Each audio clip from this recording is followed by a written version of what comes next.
لیکن ایک اور موضوع جو بہت اہم ہے، اور اس کو میں نے پہلے چھیڑا تھا لیکن اس کو ختم نہیں کر سکا، اور وہ ہے نظریہ امامت، جماعت عمریہ کا نظریہ امامت و خلافت۔ اس کی تکمیل کرنے کی کوشش کریں گے آج انشاءاللہ تبارک و تعالی۔ ہم نے کہا تھا کہ شیعہ اور عمریہ میں، بلکہ اسلام میں سب سے بڑا اختلاف مسئلہ امامت پر ہے،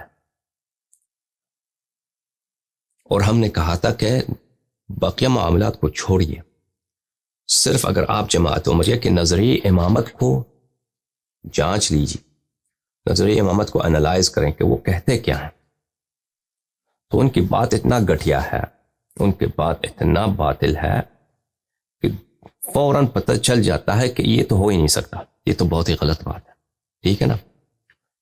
تو ان کا نظریہ امامت یہ ہے میرے عزیزوں، جماعت عمریہ کا، کہ رسول اللہ صلی اللہ علیہ وسلم دنیا سے گئے ہیں اور اپنے بعد کسی کو امام تعین نہیں کر گئے ہیں،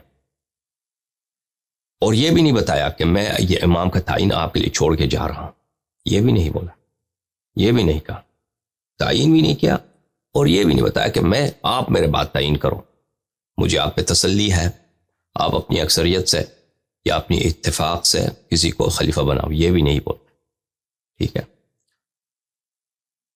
اور ان کے نزدیک، اور ہم نے یہ بتا دیا آپ کو بہت تفصیل سے کہ یہ تو ایک انہونی بات ہے، یہ بات ہو ہی نہیں سکتی۔ دوسری بات جو ہے میرے عزیزوں، وہ یہ کہتے ہیں کہ خلیفہ کا جو بننے کے طریقے یہ ہیں کہ ایک ہے بیعت کے ساتھ، بیعت کے ساتھ، وہ بیعت بھی میں نے پہلے آپ کو دکھایا، وہ اس طرح نہیں ہے کہ پوری امت سے شورا، پوری امت کا شورا مشورہ ہونا ہی، ایک آدمی، دو آدمی، تین آدمی بھی کسی کے ساتھ اگر بیعت کر لیں تو وہ خلیفہ بن جاتا ہے۔ دوسرا طریقہ ہے کہ پچھلا خلیفہ اگلے والے خلیفے کی تعیین کرے، ٹھیک ہے۔ اور تیسرا طریقہ کار یہ ہے کہ تلوار کے زور سے کوئی شخص خلیفہ بنے، تلوار کے زور سے کوئی شخص خلیفہ بنے۔ اچھا، یہاں پہ ایک فضول شخص نے کہا ہے کہ رسول اللہ صلی اللہ علیہ وآلہ وسلم کے بعد خلیفہ صرف قرآن ہے، تو یہ کسی کا عقیدہ نہیں ہے مسلمین میں سے، ٹھیک ہے نا، کہ رسول اللہ صلی اللہ علیہ وآلہ وسلم کے بعد ان کا خلیفہ قرآن مجید ہے، قرآن اور اہل بیت علیہم السلام خلیفہ ہیں، یہ حدیث شریف، حدیث ثقلین ہے، انی تارک فیکم خلیفتین، یہ حدیث صحیح ہے، مخالفین نے روایت کی، قرآن اور اہل بیت، لیکن قرآن خلیفہ ہے، یہ کسی مسلمان کا عقیدہ نہیں ہے، تو یہ قول گنتی میں بھی نہیں آتی۔ اور یہ اس کے بطلان بھی واضح ہے کہ دیکھیں جو کام رسول اللہ صلی اللہ علیہ وآلہ وسلم کرتے تھے، مثلا مسلمانوں کا نزاع ہے، نزاع کا فیصلہ کرو، کون کرتا ہے؟ رسول اللہ صلی اللہ علیہ وآلہ وسلم۔ مسلمانوں کو احکام نہیں آتے دین کے، کون ان کو سکھاتا ہے؟ رسول اللہ صلی اللہ علیہ وآلہ وسلم۔ قرآن کی تفسیر مسلمانوں کو نہیں معلوم، کون سمجھاتا ہے؟ رسول اللہ صلی اللہ علیہ وآلہ وسلم۔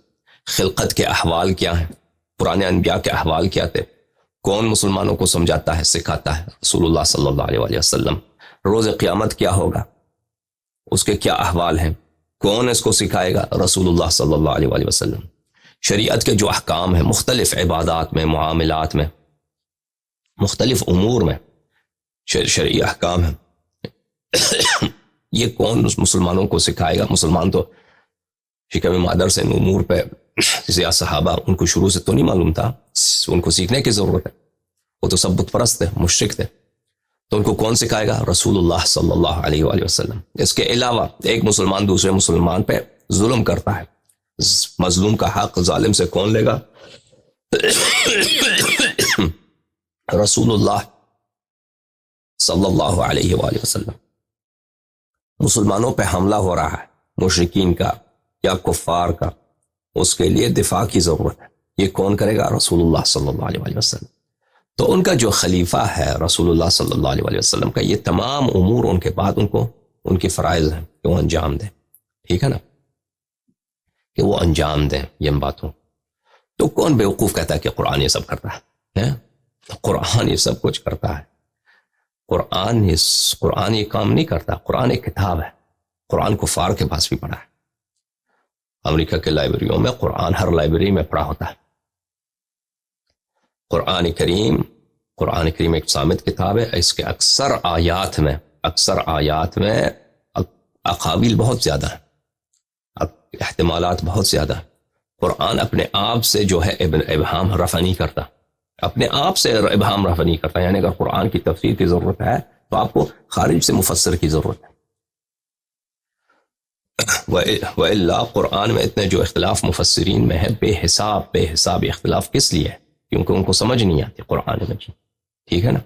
قرآن کریم نہ اپنے آپ کی تفسیر کرتا ہے، قرآن کریم نہ سنت کی تفاصیل بتاتا ہے، ٹھیک ہے نا۔ اگر سنت میں اختلاف ہو جائے تو قرآن آپ کو بتائے، نہ قرآن کریم میں احکام دین جو دین واجبات ہیں، وضو لینے کا طریقہ، نماز دینے، طلاق دینے کا طریقہ، نکاح کرنے کا طریقہ، ان کی تفاصیل قرآن کریم میں موجود نہیں ہے۔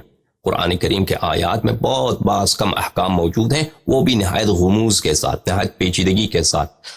ایک آیت ہے مثلا آیے وضو میں کتنا اختلاف ہے مسلمانوں کے درمیان، ٹھیک ہے نا۔ قرآن کریم اللہ آپ کا بلا کرے، ان میں ہے کہانیاں کچھ ہیں پرانے امتوں کے اور قیامت کے دن کے، لیکن تفصیل کچھ بھی نہیں ہے اس میں، تفصیل بہت کم ہے۔ تفصیل آپ کو حدیث سے ملے گا، رسول اللہ صلی اللہ علیہ وسلم اب کے کلام سے ملے گا۔ اب یہ بات حقیقت ہے کہ جماعت عمریہ کے پاس رسول اللہ صلی اللہ علیہ وسلم سے احادیث بہت کم ہیں، پرانی امتوں کے متعلق یا پرانے انبیاء کے متعلق یا قیامت کے متعلق یا خلقت کے متعلق، اللہ نے کیسے خلق کیا ہے، ان کے پاس احادیث کم ہے، لیکن ہمارے پاس بہت ہیں، اور اہل بیت علیہ السلام کے پاس یہ سارا علم ہے، ٹھیک ہے نا۔ یعنی جتنے بھی علمی حاجات ہیں بشر کے پاس، یا ہو سکتے ہیں آئندہ جا کر، اس کا رفع کون کرنے والا ہے؟ رسول اللہ صلی اللہ علیہ وسلم اور اس کے اوصیاء۔ قرآن کریم نہیں کرے گا ان باتوں کو۔ قرآن کریم سب کے پاس پڑا ہے، اس کے باوجود مسلمانوں کے اندر اتنا اختلاف ہے۔ قرآن پہ تو سب کا اجماع ہے، لیکن اس کے باوجود سب کا اختلاف ہے۔ قرآن کریم مسلمانوں پہ حکومت نہیں کرے گا۔ آپ رکھ دیں قرآن کو، ٹھیک ہے نا، کہ آپ ہمارا ہیڈ آف اسٹیٹ ہیں، آپ حکم چلائیں، کیا قرآن کیا حکم کرے گا، ٹھیک ہے نا۔ حکم تو آدمی کرے گا، حکم تو آدمی کرے گا نا۔ اب فوج بنا دیں، بولے اس کا کمانڈر قرآن ہے، یہ کیا مسخرے والی بات۔ اب ایک فوج بنا دینا، بولے اس کا کمانڈر کون ہے؟ قرآن ہے۔ وہ قرآن کیا کمانڈ کرے گا؟ بھائی یہ کوئی مذاق کر رہے ہیں آپ، یہ بکواس کر رہے ہیں۔ فوج کا commander, head of government, head of society, مسلمانوں کا امام، مسلمانوں کا پیشوا، مسلمانوں کا معلم کون ہوگا؟ وہ انسان ہوگا، بشر ہوگا، جیسے رسول اللہ صلی اللہ علیہ وسلم تھے۔ یہ ایک بکواس، یہ فضول آدمی، کیونکہ ان کا دین جو ہے نا جماعت عمریہ کا، میں آپ کو بتاتا ہوں، ان کا دین بنتا جا رہا ہے، یوں ہی ضرورت ہوتی ہے یہ اپنے آپ سے بناؤ اور دین پہ چپکا دو، ٹھیک ہے نا۔ جیسے لانگ ٹی وی سیریز آپ نے دیکھو گے، ان میں بہت سارے لانگ سیریز ہوتے ہیں نا، 10 سال ایک سیریز چلتا ہے، 10 سال فرض کریں ایک سیریز چلتا ہے، ڈرامہ چلتا ہے ٹی وی پہ، وہ ایک ہی کہانی، اس کے کردار میں بہت، وہ لکھنے والے اس میں بہت تبدیلیاں لاتے ہیں ضرورت کے ساتھ، کہ ناظرین کو کیا پسند ہے، مثلا یہ کہانی کو کس طرف لے کے جائیں، اس میں ہر طرح کی تبدیلی لے کے آتے ہیں۔ ان کا دین بھی یہی ہے، ایک ڈرامہ ہے، اس میں جو ترمیم کرنے کی ضرورت ہو اپنے سے آپ سے ترمیم کرو۔ پہلے کہتے تھے کہ ابو بکر خلیفہ، اب کہہ دو کہ قرآن خلیفہ ہے۔ یہ ایک بالکل احمقانہ بات ہے کہ قرآن رسول اللہ صلی اللہ علیہ وسلم کا خلیفہ جانشین ہے، خلیفہ جانشین ہے، لیکن اہل بیت علیہ السلام کے ساتھ یہ بات صحیح ہے۔ بذات خود قرآن کریم مسلمانوں کی امامت نہیں کر سکتا، مسلمانوں کی پیشوائی نہیں کر سکتا، صرف قرآن ہو، کچھ بھی نہیں کر سکتا، قرآن کچھ بھی نہیں کر سکتا۔ قرآن کتاب ہے، ثابت کاغذ پہ لکھی ہوئی پڑا ہے، آپ حکومت بنا دیں نا، پاکستان کا پرائم منسٹر کہتے ہیں پرائم منسٹر ہر جاؤ قرآن پرائم منسٹر ہے، یا صدر پاکستان قرآن ہے، یہ کوئی کرنے دے گا آپ کو؟ سب آپ کے منہ پہ تھوک لیں گے کہ بھئی تم بکواس کر رہے ہو، قرآن کی اہانت کر رہے ہو، ٹھیک ہے نا۔ دوسری بات یہ رہی کہ رسول اللہ صلی اللہ علیہ وسلم نے اس لیے اپنے بعد کسی کو جانشین نہیں بنایا ہے کیونکہ ان کے بعد کوئی نبی نہیں ہے۔ یہ خود رسول اللہ صلی اللہ علیہ وسلم بتاتے ہیں نا، آپ کو یہ بنانے کی کیا ضرورت ہے کہ ان کے بعد کوئی نبی نہیں ہے، ان کے بعد کوئی نبی نہیں ہے، اس لیے انہوں نے کسی کو اپنا جانشین نہیں بنایا۔ نبوت ہے کس چیز کا نام میرے عزیزوں؟ ان لوگوں کو یہ بھی نہیں معلوم، یہ جو ختم نبوت کی بات کرتا ہے نا، ختم نبوت ختم نبوت ختم نبوت، نبوت ختم ہو چکا ہے۔ اب کسی وقت انشاءاللہ تبارک و تعالی ہم نبوت کے متعلق مزید تفصیل سے بات کریں گے۔ ان کو نہیں معلوم کہ نبوت کس بولتے کس چیز کو ہے، کہ نبی صلی اللہ علیہ وآلہ وسلم کے بعد اگر کوئی نبی نہیں ہے تو اس کا مطلب نہیں ہے کہ انبیاء سے افضل بھی اس امت میں کوئی شخص نہیں ہے اور نبی جیسا شخص اس امت میں کوئی نہیں ہے. اس کا مطلب یہ نہیں ہے. اگر ٹھیک ہے، اگر نبی صلی اللہ علیہ وآلہ وسلم کے بعد نبی نہیں ہے تو اس کا مطلب یہ نہیں ہے کہ ان کے بعد کوئی خلیفہ نہیں ہو سکتا. صحابہ نے بھی یہ نہیں کہا کہ بھئی نبی کے صلی اللہ علیہ وآلہ وسلم کے بعد کوئی خلیفہ، بلے ہمیں خلیفے کی ضرورت نہیں ہے کیونکہ نبی کے صلی اللہ علیہ وآلہ وسلم کے بعد تو نبوت ہی نہیں ہے. ٹھیک ہے نا، کیونکہ مسلمانوں کے یہ امور کو تو چلنا ہے. مسلمانوں کے کون سے امور؟ مسلمانوں کو دین سمجھانا، مسلمانوں کو ہدایت کرنا، مسلمانوں کو جن باتوں میں اختلاف ہوتا ہے ان میں قول فصل بتانا، یعنی صحیح بات بتانا کہ کیا مطلب حق ہے، کیا مطلب باطل ہے، اختلافات رفع کرنا. اور اس کے علاوہ مسلمانوں میں جو ظلم ہوتا ہے، مظلوم کا حق ظالم سے لینا، اور کوئی اسلام کے خلاف جو شخص حملہ کرنا چاہے، اسلام کو ختم اس کا دفاع کرنا، ان سب باتوں کا کون چلائے گا؟ ان باتوں کے لیے نبوت کی ضرورت نہیں ہے. لیکن ایسا شخص ہو کہ نبی کریم صلی اللہ علیہ وآلہ وسلم کی طرح اس کے فعل میں ظلم نہ ہو، اس کے فعل میں ظلم نہ ہو، اور وہ اس کا مطلب ہے عصمت. بہرحال میرے عزیزوں، تو نبی کریم صلی اللہ علیہ وآلہ وسلم نے ان کے نزدیک نہ اپنے بعد کسی کو خلیفہ بنایا ہے، نہ جانشین بنایا ہے، اور نہ یہ کہا ہے کہ میں یہ جانشینی آپ کے لیے چھوڑ رہا ہوں، اور نہ یہ بولا ہے کہ میں اس لیے جانشین نہیں بنا رہا، خلیفہ نہیں بنا رہا کہ میرے بعد تو کوئی نبی نہیں، یہ مجبوری ہے ہمیں. یہ بھی نہیں بولا ہے نا. یہ تو ان لوگوں نے جھوٹی نسبت دی ہے رسول اللہ صلی اللہ علیہ وآلہ وسلم کہ انہوں نے اس لیے نہیں بنایا کہ ان کے بعد کوئی نبی نہیں ہے. دلیل لے کیا؟ کس لیے کہتے ہو؟ اگر نبی صلی اللہ علیہ وآلہ وسلم کوئی کام کرتے ہیں یا کوئی کام نہیں کرتے ہیں تو اس کے لیے دلیل ہونی چاہیے. اگر آپ کہتے ہیں کہ اس وجہ سے انہوں نے یہ کام کیا ہے یا اس وجہ سے انہوں نے یہ کام نہیں کیا ہے، ٹھیک ہے نا. وَإِلَّا رسول اللہ صلی اللہ علیہ وآلہ وسلم پہ جھوٹی بات نسبت دینا، یہ تو خلود فی النار ہے، خلود فی النار کا سبب ہے. ایک شخص جو اللہ سے ڈرتا ہے وہ رسول اللہ صلی اللہ علیہ وآلہ وسلم سے جھوٹی بات نسبت نہیں دیتا. ٹھیک ہے نا. اگر کوئی فضول آدمی آ کے یہ کہتا ہے کہ رسول اللہ صلی اللہ علیہ وآلہ وسلم نے اس لیے کسی کو خلیفہ نہیں بنایا ہے کہ اس کے بعد کوئی نبی نہیں ہے، اس لیے، تو ٹھیک ہے، آپ کو یہ علت پتا ہے، دلیل کیا؟ کوئی حدیث ہے، کوئی آیت ہے، کچھ بھی نہیں ہے. نہ حدیث، نہ آیت، نہ روایت، کچھ بھی نہیں ہے. تو یہ ہے کہ اب انسان جو ڈرامہ لکھتا ہے نا، وہی ڈرامہ نویس، ناول نویس، اسی طرح ان کا دین ایک ناول ہے، ڈرامہ ہے، لکھتے جاؤ اور دین سے نسبت دیتے جاؤ. بہرحال میرے عزیزوں، تو ان کے جو دو سلسلے تھے خلیفہ بننے کے، ایک بیعت کے ذریعے کوئی خلیفہ بنتا ہے، وہ بیعت بھی ڈیموکریسی نہیں ہے، جمہوریت نہیں ہے، پوری امت کا اجماع نہیں ہے اس سے مراد، اس سے پوری اکثریت بھی مراد نہیں ہے. اس سے مراد یہ ہے کہ کچھ لوگ کسی کے ساتھ بیعت کریں، چاہے ایک شخص کسی کے ساتھ بیعت کرے تو وہ خلیفہ بن جاتا ہے، وہ رسول اللہ صلی اللہ علیہ وسلم کا جانشین بن جاتا ہے. تو یہ اس کی کوئی حدیث نہیں ہے، کوئی روایت، کچھ بھی نہیں ہے. بس یہ سیاست ہموار کرنے کے لیے ایک طریقہ کار ہے، کیونکہ سیاست میں یہی ہوتا رہا ہے. سیاست میں یہی ہوتا رہا ہے. دیکھیں عزیزوں، سیاست میں یہی ہوتا رہا ہے کہ کچھ لوگوں نے کسی کے، مثلا سقیفہ بنی ساعدہ میں پوری امت تو نہیں تھی، وہاں پہ کچھ لوگ تھے، وہاں انہوں نے ابو بکر کے ساتھ بیعت کیا ہے، باقی لوگوں نے بیعت نہیں کیا، تو کیا ہوا؟ وہ شرعی خلیفہ بن گیا. اب اس کو شرعی بنانے کا طریقہ کار کیا ہے؟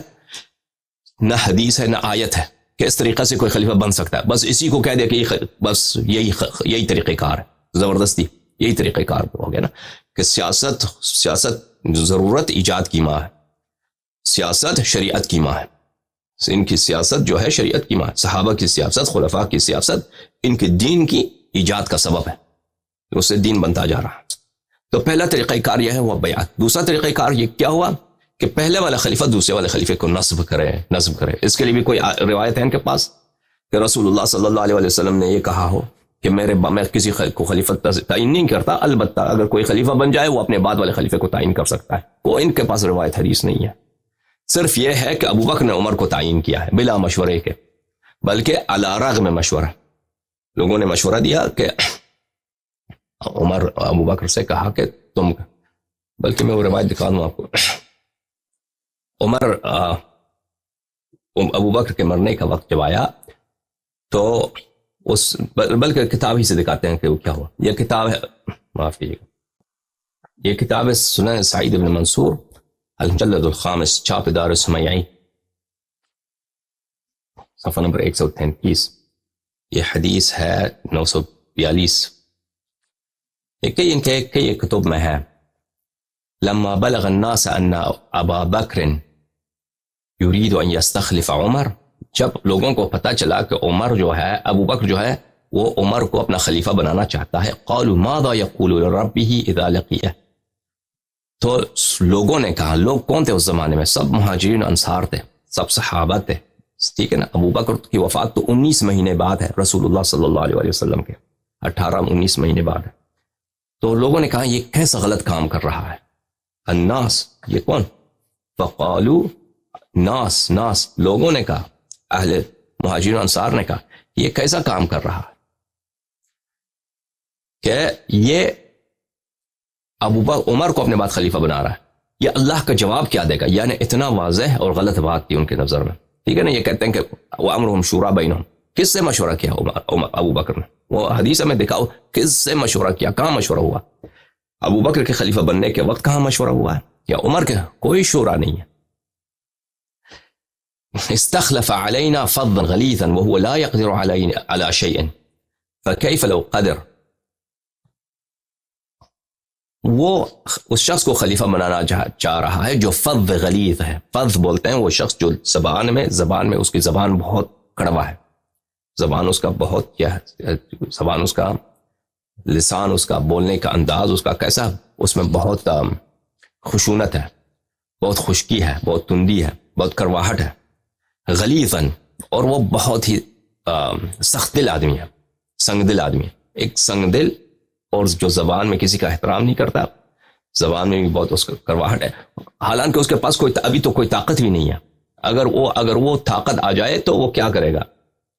تو ابو بکر کو فبلغ ذلك ابو بکر کو پتہ چلا، اس نے کہا اب ربی تخوفونی، تم مجھے اللہ سے ڈراتے ہو، میں اللہ سے، تمہاری یہ اوقات کہ مجھے اللہ سے ڈراتے ہو، میں تو عمر کو ہی خلیفہ بناؤں گا.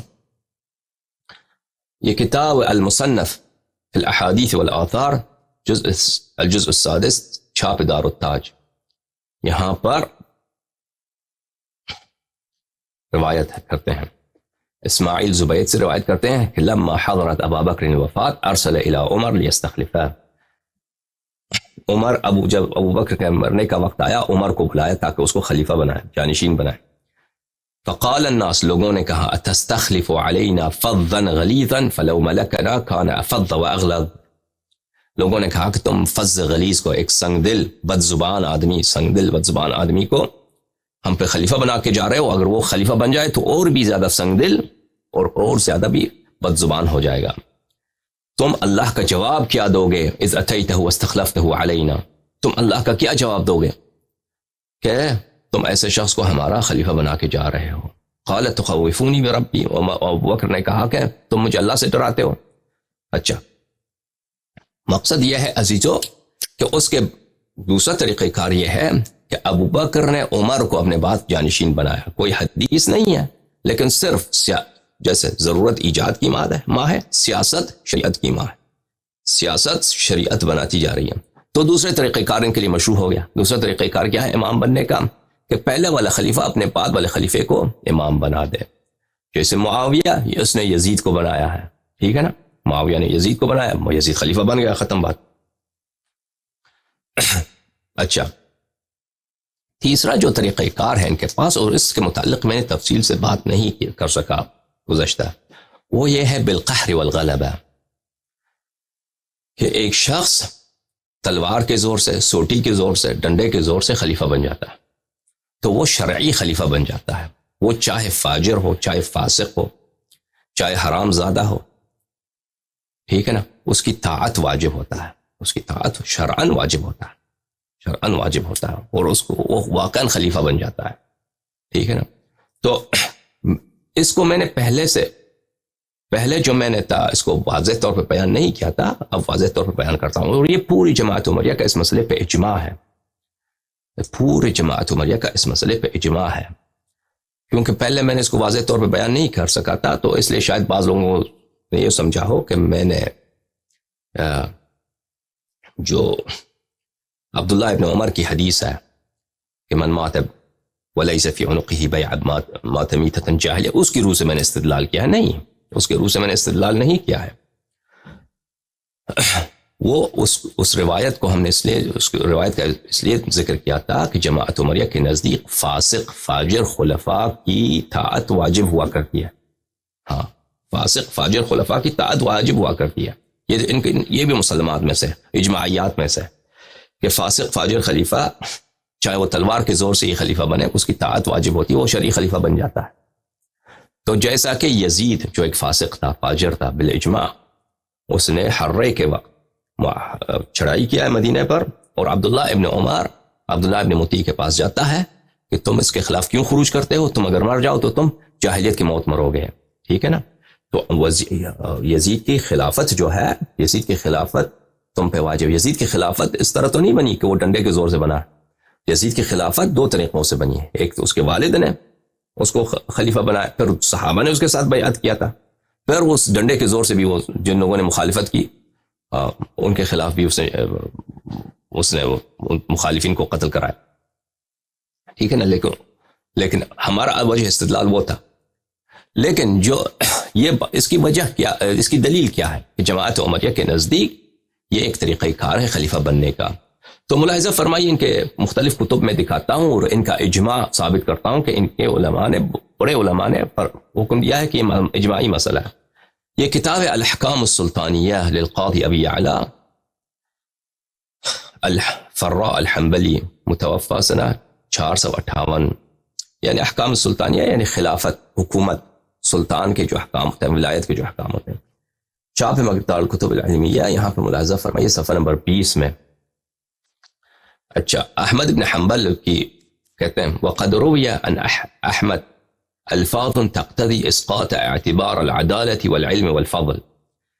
کہتے ہیں کہ کیا خلیفے میں علم کی خلیفہ کو مجتہد ہونا ضروری ہے، خلیفہ عادل ہونا ضروری ہے، خلیفہ کو اس میں فضیلت ہونی چاہیے، تقوی ہونی چاہیے، پارسائی ہونی چاہیے، یہ اس میں ضروری ہے؟ کہتے ہیں نہیں، احمد کا فتویٰ ہے کہ یہ ضروری نہیں ہے. اچھا، وفی روایت عبدوس ابن مالک القطان، احمد کا جو ایک احمد ابن حنبل کا اعتقادات اصول اہل سنہ کے نام سے ایک چھوٹا سا رسالہ ہے، اس کا راوی ہے عبدوس ابن مالک القطان.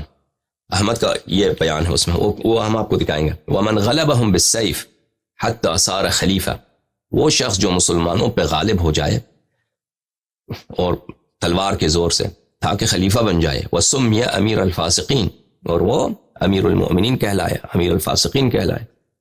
لا يحل لأحد يؤمن بالله واليوم الآخر ان يبيت ولا يراه اماما علیہ، جو بھی شخص اللہ پہ ایمان اور روز قیامت پہ ایمان رکھتا ہے اس کے لیے جائز نہیں ہے کہ رات ہو جائے اور وہ اس کو اپنا امام تسلیم نہ کرے.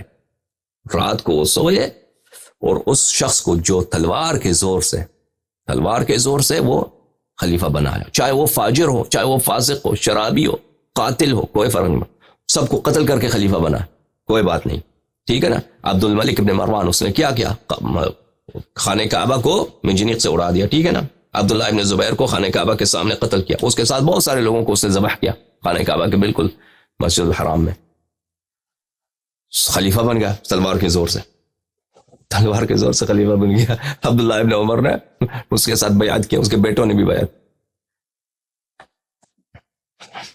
برن کان او فاجرا فهو امیر الفاسقین، چاہے وہ بر ہو، نیک آدمی ہو یا فاجر آدمی ہو، اب آپ کہیں گے یہ صرف احمد کا قول ہے. نہیں، یہ قول احمد کا قول نہیں، یہ اجماع آ جائے گا انشاءاللہ، ابھی ہم ثابت کریں گے آہستہ آہستہ جا کر. پھر آگے فرماتے ہیں وروي عنه ما دلت على أنها تثبت بالقهر والغلبة ولا تفتقر إلى العقد. احمد سے مروی ہے کہ خلافت جو ہے قہر و غلبہ کے ساتھ ثابت ہو جاتا ہے اور بیعت کی ضرورت نہیں ہے. پھر وہی جملہ جو پہلے میں نے آپ کی خدمت میں ابھی ترجمہ کیا تو اسی کو نقل کرتا ہے. وقال أيضا في رواية أبي الحرث في الإمام يخرج عليه من يطلب الملك فيكون مع هذا قوم مع هذا قوم.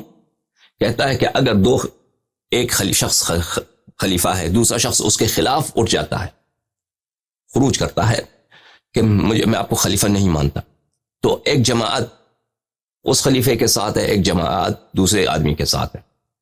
تکون الجمعۃ مع غلب، تو ہم نماز اسی کے پاس ساتھ پڑھیں گے جو غالب آ جائے گا. جو غالب ہوگا، جس کی فتح ہو، جس کا زور زیادہ ہو، ہم نماز جمعہ اسی کو اپنا امام مانیں گے. واحتج بأن ابن عمر صلى بأهل المدینہ فی زمن الحرہ، اور کہا کہ ابن عمر کے فعل پہ اس نے احتجاج کیا.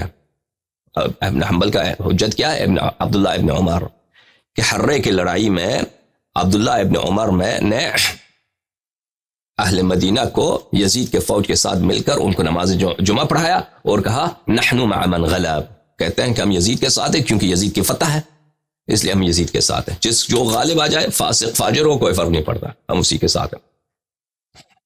یہ کتاب ہے مناقب احمد بن حنبل، تالیف ابن الجوزی، ابو الفرج ابن الجوزی.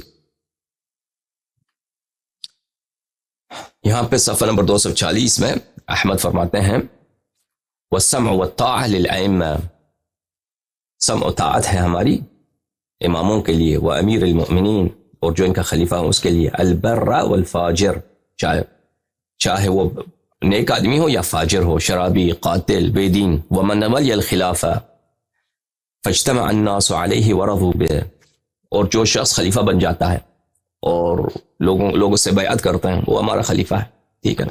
ومن غلبهم بالسیف حتی صار خلیفۃ وسمی امیر المؤمنین، اور وہ شخص جو غلبہ کرتا ہے تلوار کے زور سے وہ خلیفہ بنتا ہے، وہ امیر المؤمنین کہلاتا ہے. تو عزیز و بات یہ ہے کہ مسئلہ ان کے، میں پھر دہراتا ہوں کہ یہ باتیں ان کے نزدیک اجماعی ہیں، لیکن ان کے پاس حدیث ودیث کچھ بھی نہیں ہے، آیت قرآن کچھ بھی نہیں ہے. یہ ہم سے مانگتے ہیں نا کہ قرآن سے ثابت کرو.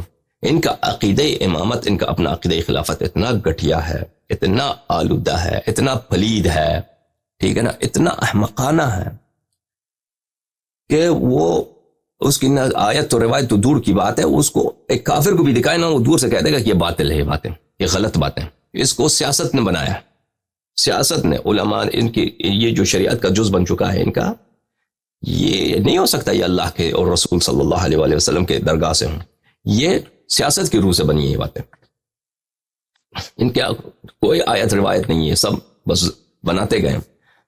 اور پھر احمد فرماتے ہیں ومن خرج على امام من ائمه المسلمين وقد كان ان الناس اجتمعوا عليه واقروا له بالخلافه باي وجه كان بالرضا او بالغلبه، جو شخص ایک دفعہ امام بنتا ہے مسلمین کا اور مسلمان اس پہ اجماع کرتے ہیں اور سب اس کا اقرار کرتے ہیں کہ ہمارا خلیفہ ہے، چاہے کسی وجہ سے بھی وہ خلیفہ بنا ہو، چاہے بالرضا خلیفہ بنا ہو یا بالغلبہ یعنی تلوار کی زور سے، سوٹی کی زور سے بنا ہو.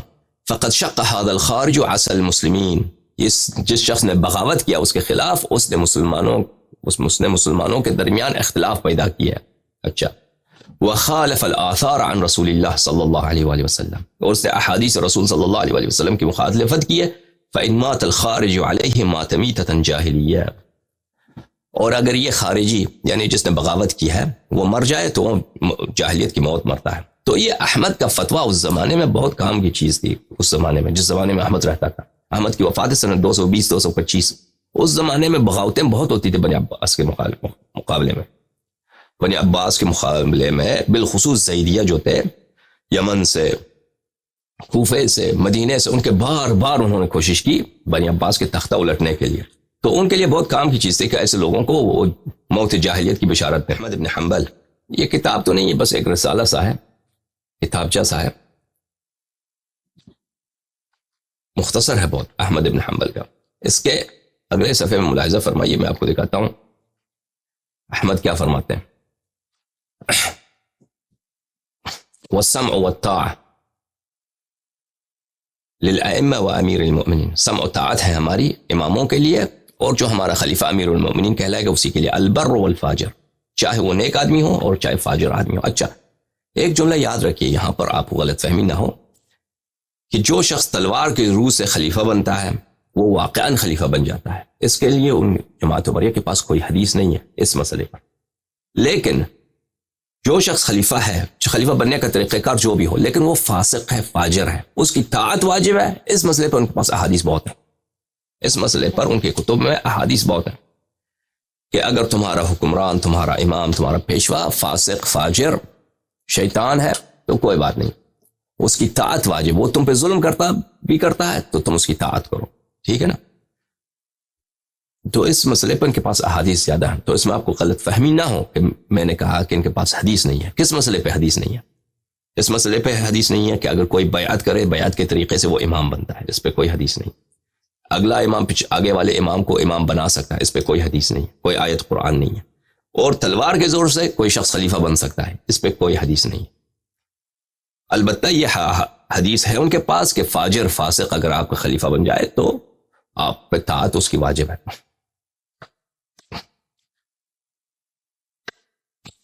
اچھا، پھر وہی بات کہ ومن غلبهم بالسيف حتى صار خلیفة وسمي امیر المؤمنین، تو ہماری سمع و طاعت ہے اس شخص کے لیے بھی جو تلوار کے روح سے امام بن جائے اور امیر المؤمنین کہلائے۔ پھر کہتا ہے والغزو ماض مع الامراء الى یوم القیامہ، جہاد جو ہے ہم امراء اور ہمارے جو بادشاہ کے ہوتے ہیں، جو حکمران ہوتے ہیں، ان کے ساتھ ہم ان کے دشمنوں کے خلاف جہاد ہم پہ واجب ہے۔ البر والفاجر، چاہے وہ ہمارے امراء بر ہوں یا فاجر ہوں، لا یترک، اس جہاد کو ترک نہیں کیا جا سکتا۔ وقسمت الفی و اقامت الحدود الی الائمہ، اور یہی فاجر فاسق خلفاء حدود کا بھی اقامہ کریں گے، ٹھیک ہے نا؟ اور جو غنائم آئے گا بیت المال کی تقسیم بھی انہی کے ذمہ داری۔ بڑی اچھی بات ہے بھائی، لاٹری ٹکٹ ہے حکمرانوں کے لیے، لاٹری ٹکٹ۔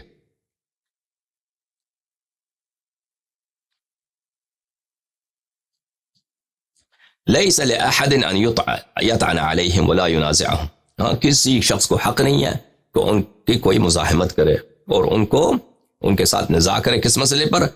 غنائم کے تقسیم پر اور حدود کے اجراء پر۔ ودفع الصدقات الیہم جائزۃ ونافذۃ من دفع الیہم اجزاء عنہ، اور زکوٰۃ کن کو دیا جائے گا؟ زکوٰۃ بھی خلفاء ہی کو دیں گے، اور جو شخص خلفاء کو زکوٰۃ دیتا ہے چاہے وہ خلیفہ فاجر ہی کیوں نہ ہو، وہ مجزی ہے، اللہ کے نزدیک قبول ہے۔ برن کان او فاجرن، بار بار کہتا ہے چاہے خلیفہ بر ہو، نیک آدمی ہو، یا فاجر ہو، تاکہ آپ کو غلط فہمی نہ ہو کہ خلیفہ جو ہے یہ صرف نیک خلیفہ کے لیے۔ اچھا، وہاں پہ لوگ ایک شرط لگاتے ہیں بعض کتب میں کہ خلیفہ کی طاعت اس وقت تک واجب ہے کہ وہ طاعت پہ امر کرے، معصیت پہ امر نہ کرے۔ اگر معصیت کا حکم دے تو ہم طاعت نہیں کریں گے۔ تو عزیزو، یہ جملہ بھی عوام فریبی کے لیے ہے، دیکھیں عوام فریبی کے لیے ہے، کیونکہ کوئی خلیفہ اتنا بیوقوف نہیں ہوتا کہ وہ کھلم کھلا مسلمانوں، جو شخص مسلمانوں پہ حکومت کر رہا ہے، وہ کھلم کھلا عوام کو حکم دے کہ تم مثلا شراب پیو، تم زنا کرو نا۔ اس طرح تو کوئی نہیں کرتا، خلفاء کو اپنے سیاسی مقاصد درکار ہوتے ہیں۔ کسی کو اگر قتل کرنا بھی ہو تو پہلے تو نہیں کہتا کہ اس بے گناہ آدمی کو جا کے قتل کرو، پہلے اس کو فاسق فاجر کا فتویٰ اس لگوائے گا، ٹھپے اس پہ لگوائے گا، پھر اس کا قتل کا وہ بنائے گا۔ تو جس شخص کے پاس عزیزو، جس شخص کے پاس خزانہ ہے، جس شخص کے پاس تمام مساجد کے جتنے امام جماعات ہیں اور امام جمعہ کے خطیب ہیں اور مختلف شہروں کے قاضی ہیں اور جتنے علماء ہیں، ان کو اسی کے خزانے سے وظیفہ ملتا ہے اور سب اسی کے روسٹر سے اس کو پیسے ملتے ہیں، تو اس کے لیے بہت آسان ہے کہ کوئی بھی غیر شرعی طریقے کو پہلے شرعی بنائے، ٹھیک ہے، اور پھر اس پہ عمل کریں۔ یہ تو بہت آسان ہے اس کے لیے۔ اور اس طرح بیوقوف کسی خلیفے کو ضرورت بھی نہیں ہے کہ مثلا وہ مسلمان سے کہہ دے کہ تو جا کے لواط نہیں کر رہا تو میں تجھے ماروں گا، یا کسی سے کہہ دے کہ بھائی تو جو ہے جا کے زنا کر، تو زنا نہیں کرے گا تو میں تجھے مار دوں گا۔ اس طرح تو کوئی خلیفہ حکم نہیں دیتا، ٹھیک ہے نا؟ کیونکہ یہی شرط دکھاتے ہیں کہ وہ اگر اس نے گناہ کی حکم دی تو اس کی اطاعت واجب نہیں ہے۔ بھئی وہ کلم کلیا گناہ کا وہ کبھی حکم نہیں دیتا ہے، ان کی سیاست کی منافع میں بھی نہیں ہے۔ لیکن اگر کوئی چیز واقعاً حرام ہے اور ان کی سیاست کی مصلحت یہی ہے کہ اس حرام چیز کا ارتکاب ہو جائے، تو ان کے پاس اس حرام کو حلال بنانے کا طریقہ کار بہت ہوتا ہے حکمرانوں کے نزدیک۔ سمجھ میں آ رہی نا؟ فتویٰ دلانا، حدیث نقل کرانا ان کے لیے بہت آسان ہوتا ہے۔ پھر کہتا ہے اسی فاجر کے پیچھے صلاۃ الجمعہ پڑھیں گے۔ وخلف من ولاہ جائزۃ باقیۃ تامۃ رکعتین، اور جو شخص اس کا گورنر نائب ہے اس کے پیچھے بھی نماز جو ہے دو رکعت نماز جمعہ پڑھیں گے. من عادہما فهو مبتدع تارک للآثار مخالف للسنہ. اور جو شخص نماز کا اعادہ کرے کہ میں نے خلیفہ کے پیچھے نماز پڑھی اس کا اعادہ کرتا ہوں، وہ شخص کیا ہے؟ وہ گناہ کار ہے، وہ بدعتی ہے.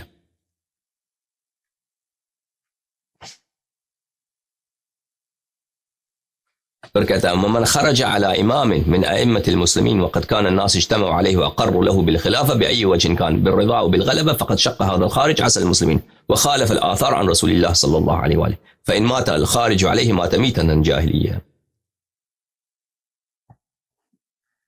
جو بھی شخص خلیفہ بن جاتا ہے، وہ چاہے نیک آدمی ہو چاہے فاجر آدمی ہو، چاہے لوگوں کے رضا سے خلیفہ بنا ہو چاہے کہ غلبہ تلوار کے زور سے خلیفہ بنا ہو، تو اس کی مخالفت کرنا جائز نہیں ہے. جو بھی شخص اس کے خلاف بغاوت کرے گا تو وہ اس نے حرام کا ارتکاب کیا ہے، اور اگر وہ مر جائے تو جاہلیت کی موت پہ مرتا ہے.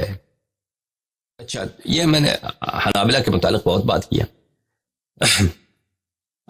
مناقب الشافعی تالیف فخر الرازی، چھاپ مکتبۃ الکلیات الازہریہ. ملاحظہ فرمائی یہاں پر شافعی صاحب کا کیا فرمان ہے. ابن حنبل کا تو آپ نے سنا، صفحہ نمبر 127.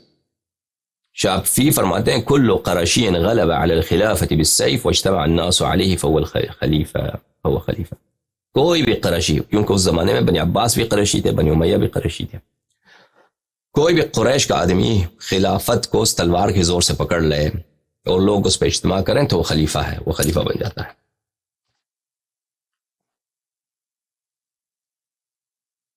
یہ کتاب الاعتصام ابو اسحاق ابراہیم بن موسیٰ بن محمد الغرناطی الشاطبی، متوفی سنہ 790. یہ شوافع کا عالم دین ہے. چھاپ دار ابن عفان، سعودی عرب میں ایک کتاب چھپی ہے. یہاں پہ ملاحظہ فرمائیے.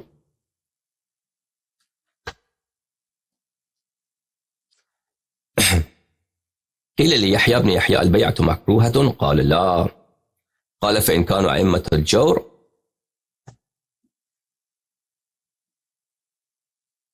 یحییٰ بن یحییٰ سے کہا گیا کہ جو زبردستی کی بیعت ہے اس میں کوئی اشکال ہے، زبردستی کا بیعت لیا جائے. اس نے کہا نہیں، اس میں کوئی اشکال نہیں ہے، کوئی بات نہیں. تو اس سے کہا گیا فإن كانوا أئمة جور، اگر وہ جو لوگ بیعت زبردستی بیعت لے رہے ہیں وہ خود ظالم ہوں.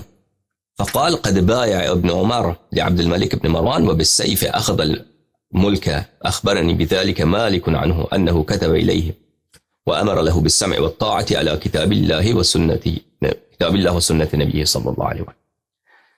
کہا کہ کوئی بات نہیں ہے، کیونکہ عبد الملک ابن مروان نے تلوار کے زور سے اس نے حکم لیا اور اب ابن عمر نے اس کے ساتھ بیعت کی، اور مالک نے روایت کی ہے کہ عبداللہ ابن عمر نے خط بھیجا، خط لکھا کس کو؟ عبد الملک ابن مروان کو، اور اس خط میں اس کا بیعت تھا. جوامع الانوار البہیہ وسواطع الاثار الاثریہ تالیف السفارینی. یہاں پہ ملاحظہ فرمائی صفحہ نمبر 423 میں، یہاں پہ وہ کہتے ہیں ان عبد الملک ابن مروان خرج الى ابن زبیر. عبد الملک ابن مروان نے ابن زبیر پہ چڑھائی کی تھی نا. عبداللہ ابن زبیر جو تھے وہ امام حسین علیہ السلام کے زمانے میں وہ بھی مکے میں تھے، تو مکے میں ان لوگ سب امام حسین علیہ السلام کے پاس آتے تھے، ملتے تھے اور عزت کرتے تھے. تو عبداللہ ابن زبیر کو بڑا اس سے تکلیف ہوتی تھی، حسادت ہوتی، اور اس کو ظاہراً وہ یہ کہتا تھا کہ آپ کربلا نہ جائیے، آپ شہید ہو جائیں گے، لیکن دل میں یہی چاہتا تھا یہ چلے جائیں اور یہ شہید ہو جائیں تاکہ یہ مکہ میرے لیے بچ جائے، خالی ہو جائے. یہاں پہ میرا کوئی رقابت کرنے والا رقیب، کمپٹیشن میرے پاس کوئی نہ ہو. تو امام حسین علیہ السلام چلے گئے، شہید ہو گئے. تو یہ وہاں پہ مکے میں ہی رہا، اور اس نے یزید کے ساتھ بیعت نہیں کیا، اور یزید نے اس پہ لشکر بھیج دیا، محاصرہ کیا مکے کا، اور یزید نے وہ منجنیق بھی مار دی، پتھر بھی برسائے مکے پر، لیکن یہ بچتا رہا. پھر یزید کی جب وفات ہوئی ہے سنہ 64 میں یا 65 میں، تو اس کے بعد فوراً اس نے اپنی خلافت کا اعلان کیا تھا. کس نے؟ عبد الملک ابن مروان نے، معاف کیجیے گا، عبداللہ ابن زبیر. اور اس طرف مروان ابن الحکم نے خلیفہ بن گیا بنی امیہ کا، اور مروان کچھ بہت کم عرصے خلیفہ رہا، 1 سال سے کے لگ بھگ. پھر وہ مر گیا اور اس کے بعد اس کا بیٹا عبد الملک بن گیا خلیفہ. عبد الملک ابن مروان نے عبداللہ ابن زبیر پہ کیا کیا؟ حملہ کیا. فقتلہ، اس کو قتل کیا. واستولى على البلاد واهلها، اور اس نے تمام اراضی پر، تمام بلاد پر، تمام ملکوں پہ اس نے زبردستی قبضہ کیا. حتی بایعوه طوعا وکرها ودعوه اماما، کہ سب لوگوں سے اس نے زبردستی بیعت بھی لے لیا اور اپنے آپ کو امام اور خلیفہ کہلوایا. اچھا، یہ کتاب ہے سقیم البخاری، چھاپے دار احیاء التراث العربی. یہاں پہ ملاحظہ فرمائیے صفحہ نمبر 1272. کیف یبایع الامام الناس، کس طرح امام لوگوں سے بیعت لیتا ہے. اس میں حدیث نمبر 7203. ٹھیک ہے نا. اور دیکھیں کہتے ہیں کہ بخاری میں 7000 یا 8000 احادیث ہیں. اس میں سے بہت سارے حدیث نہیں ہیں، بہت سارے حدیث نہیں ہیں، اور بہت سارے اس میں مقررات ہیں. تکرار اگر آپ نکالیں اور وہ باتیں جو حدیث ہے ہی نہیں وہ نکال دیں تو کم بچ جاتا ہے اس سے. اب یہ کوئی حدیث ہے ہی نہیں ہے. عبداللہ ابن دینار کہتے ہیں کہ میں نے عبداللہ ابن عمر کو دیکھا حیث اجتمع الناس علی عبد الملک، جب لوگوں نے عبد الملک ابن مروان کے ساتھ بیعت کیا ہے. کتب عبداللہ ابن عمر نے خط بھیجا، انی اقر بالسمع والطاعة لعبداللہ عبد الملک امیر الفاسقین، میں اقرار کرتا ہوں سمع و طاعت کا کہ میں طاعت کرتا رہوں گا عبد الملک ابن مروان علی سنت اللہ و سنت رسولہ صلی اللہ علیہ وآلہ استطاعت، اللہ کی سنت اور رسول صلی اللہ علیہ وآلہ وسلم کی سنت پر جب تک میری طاقت ہے. وَإِنَّ بَنِيَّ قَدْ أَقَرُّوا بِمِثْلِ ذَلِكَ، اور میرے فرزند بھی، میرے بیٹے بھی اسی بات پہ بیعت کر رہے ہیں تیرے ساتھ. تو اس نے اس طرح بیعت کیا. ٹھیک ہے نا عزیز. اب ایک فضول شخص کہتا ہے کہ جنگ حرہ میں جنگ حرہ میں عبداللہ ابن عمر نے کس کا ساتھ دیا تھا؟ عبداللہ ابن عمر نے ساتھ دیا تھا یزید کا. ٹھیک ہے نا. یزید کے پارٹی کا آدمی تھا. وہ فضول آدمی کہتا ہے کہ اسے بعد میں ندامت ہو گئی تھی. ندامت کی دلیل کیا ہے؟ کہتا ہے وہ روتا تھا کہ میں نے امیر المؤمنین علیہ السلام کا ساتھ کیوں نہیں دیا تھا فئہ باغیہ کے قتال کے لیے. ٹھیک ہے نا. دیکھو عزیزو، یہ انسان کتنا بے وقوف ہونا چاہیے کہ ایسی باتیں کرے، کتنے احمق ہونا چاہیے. ان دونوں باتوں میں کیا ربط کیا ہے. ٹھیک ہے نا. جنگ حرہ میں عبداللہ ابن عمر یزید کے ساتھ ہے. بعد میں وہ اگر بچتا بھی گیا ہے اسی مسئلے سے بچتا گیا، نہیں، اس مسئلے سے نہیں بچتا ہے. وہ دوسری بات ہے. اس مسئلے سے کہ میں نے فئہ باغیہ کے ساتھ قتال کیوں نہیں کیا، یعنی سنہ 40 ہجری، 35 ہجری، 36 37 ہجری کی بات ہے. اور واقعی حرہ جو ہے سنہ 63 ہجری کی بات ہے. ٹھیک ہے نا. جو ندامت ہو رہی وہ اور بات پہ ہو رہی ہے، وہ واقعی حرہ پہ تو نہیں ہو رہی ہے. ان دونوں باتوں میں کوئی تنافی نہیں ہے، تاکہ ایک مسئلہ دوسرے مسئلے کے ساتھ اس میں کوئی تصادم ہو.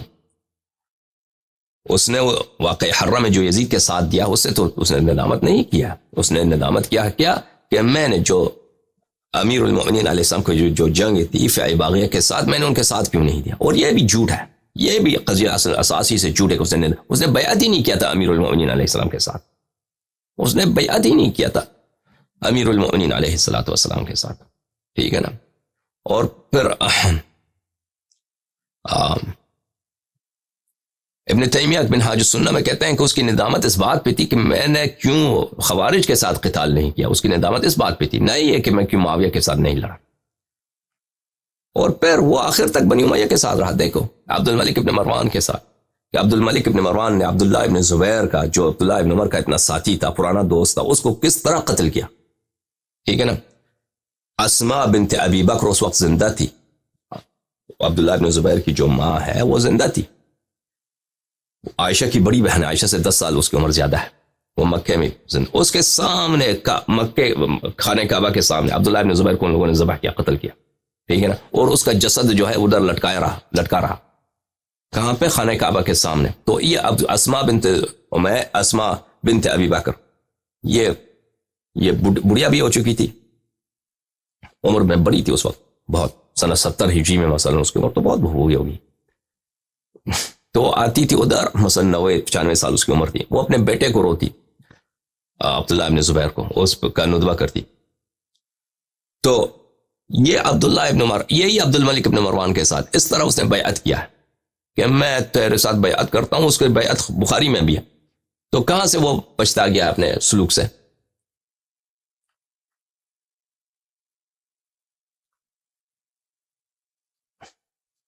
یہ کتاب ہے روضۃ الطالبین، یحییٰ ابن شرف النووی صاحب کتاب، جزء السابع، چھاپے دار عالم الکتب. یہاں پہ ملاحظہ فرمائیے صفحہ نمبر 263 میں، وتنعقد الامامة بثلاثة طرق. امامت کا انعقاد 3 طریقوں سے ہوتا ہے. ایک طریقہ ہے بیعت، ٹھیک ہے نا. دوسرا طریقہ ہے استخلاف الامام من قبل، دوسرا طریقہ یہ ہے پچھلے امام تو اگلے والے امام کی وصیت کرے، اس کو خلیفہ بنائے. تیسرا طریقہ کار. واما الطریق الثالث فهو القہر والاستیلاء، زبردستی طاقت کے زور سے کوئی خلیفہ بنے. فاذا مات الامام، ایک امام مر جائے، فتصدى للامامة من جمع شرائطها من غیر استخلاف ولا بیعة وقهر الناس بشوکته وجنوده انعقدت خلافته. اگر ایک امام مر جائے اور اس کے بعد دوسرا شخص جس میں امامت کے شرائط ہیں، مثلا علم ہے، فضل ہے، تقوی ہے، ٹھیک ہے نا، اور اس کے ساتھ کسی نے بیعت بھی نہیں کیا، پرانے والے امام نے اس کو وصیت بھی نہیں کیا کہ میرا خلیفہ بنے، لیکن اس نے کیا کیا؟ اس نے اپنے طاقت کے زور سے، اپنے لشکروں کے زور سے سب کو شکست دی، تو وہ امام بن جاتا ہے، امام جان بن جاتا ہے.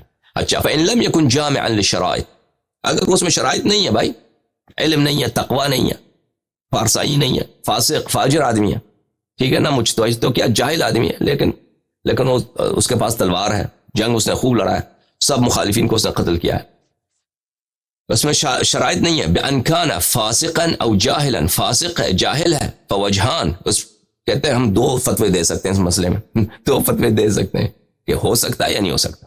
اصحہما، لیکن صحیح طرف فتویٰ یہی ہے انعقادها، کہتے ہیں 2 فتوے دے سکتے ہیں. کون سے 2 فتوے دے سکتے ہیں نووی صاحب؟ ایک فتویٰ یہ ہے کہ جاہل فاسق فاجر کا خلافت نہیں ہوتا. دوسرا فتویٰ یہ ہے کہ اس کا ہو سکتا ہے، کہتا ہے لیکن صحیح فتویٰ یہی ہے کہ اس کی خلافت منعقد ہوگی. جاہل فاسق فاجر کا شرعی خلافت، یہ دنیاوی خلافت کی بات نہیں، اور شرعی خلافت شرعن وہ واقعا خلیفہ بن جاتا ہے، اس کی طاعت واجب ہے، ٹھیک ہے بھائی. فتح الباری بشرح سقیم البخاری، تعلیف الحافظ ابن حجر، چھاپے دار المعرفہ، الجزء الثالث عشر، صفحہ نمبر 7. وقد اجمع الفقہاء، تمام مجتہدین کا اجماع ہے، على وجوب طاعت السلطان المتغلب کس کو بولتے ہیں؟ متغلب یعنی وہ جو تلوار کے زور سے، غلبے کے زور سے اس نے خلافت پہ قبضہ کیا. تمام علماء کا اجماع ہے کہ متغلب سلطان کا زبردستی کے زور سے جو خلیفہ بنا ہے اس کی طاعت واجب ہے، اس کے فرمان کے تحت جہاد کرنا اس کے دشمنوں کے خلاف واجب ہے. وَأَنَّ طَاعَتُهُ خَيْرٌ مِّنَ الْخُرُوجِ عَلَيْهِ لِمَا فِي ذَلِكَ مِنْ حِقْنِ الدِّمَاءِ وَالتَّسْكِينِ الدَّحْمَاءِ. اور اس کی مخالفت کرنا مناسب نہیں ہے، کیونکہ اس کی مخالفت کرنے سے کیا ہوتا ہے؟ مزید خون بہے گا. تو چلو اسی کی طاعت کرتے ہیں.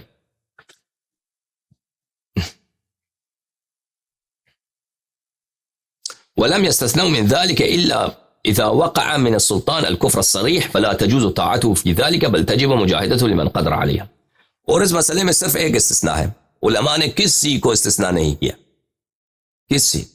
چاہے جتنا فاسق ہو اس کی طاعت واجب ہے، چاہے جتنا وہ حرامی آدمی ہو، جتنا ظالم آدمی، جتنا بھی وہ شیطان آدمی، اس کی طاعت واجب ہے. بس ایک استثناء ہے، اس میں صرف ایک استثناء ہے کہ کفر صریح، وہ بھی کفر غیر صریح ہو، کفر خفی ہو تو اس کی کوئی بات نہیں ہے نا. جیسے مثلا یہ نقل کرتے ہیں کہ مختار نے جو کیا تھا، مختار نے نبوت کا ادعا کیا تھا، اس کے باوجود صحابہ اس کے پیچھے نماز پڑھتے تھے. مختار نے نبوت کا ادعا کیا تھا، اس کے باوجود عامر ابن واثلہ وغیرہ صحابہ اس کے پیچھے نماز پڑھتے تھے، اس کے فوج کے کمانڈر ان چیف تھے صحابہ ٹھیک ہے نا. تو کہتے ہیں جب تک اس سے کفر صریح صادر نہ ہو تو اس کی طاعت واجب ہے.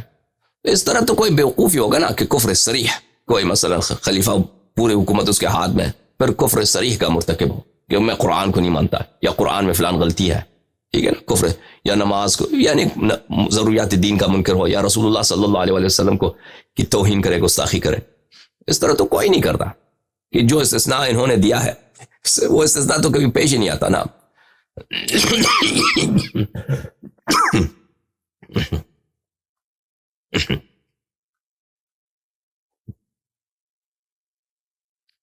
شرح المقاصد، یہ مسعود ابن عمر تفتازانی یہ حنفیوں کا بہت بڑا متکلم ہے، ماتریدیہ احناف کا بہت بڑا متکلم ہے. مسعود ابن عمر تفتازانی بہت بڑا عالم ہے. اس کے متعلق پچھلے ہم بات کر چکے ہیں کہ یہ اس مختلف علوم میں اس کے پائے کا بہت کم علماء گزرے ہیں. اچھا، الجزء الخامس چاپ عالم الکتب، یہاں پہ ملاحظہ فرمائی صفحہ نمبر 233. بیعت کرنے کے تنعقد الامامت بطرق، تنعقد الامامت بطرق، امامت کے مختلف طریقے، امام بننے کے مختلف طریقے ہیں امام بننے کے مختلف طریقے ہیں. اچھا، ایک ہے بیعت، ٹھیک ہے نا، بیعت حل و عقد من علماء والرؤساء وجوه الناس من غیر اشتراط عدد، بل لو تعلق لحل الوقت بواحد مطاع كفت بیعته.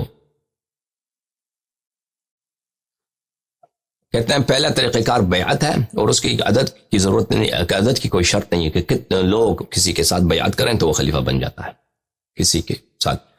اور یہ نہیں کہ سب شہروں کے لوگ جتنے مختلف ملکوں ممالک ہیں وہ سب آ کے کسی کے ساتھ بیعت کریں، اس کی کوئی ضرورت نہیں، بس کچھ لوگ بیعت کریں اس کے ساتھ خلیفہ بن جاتا ہے.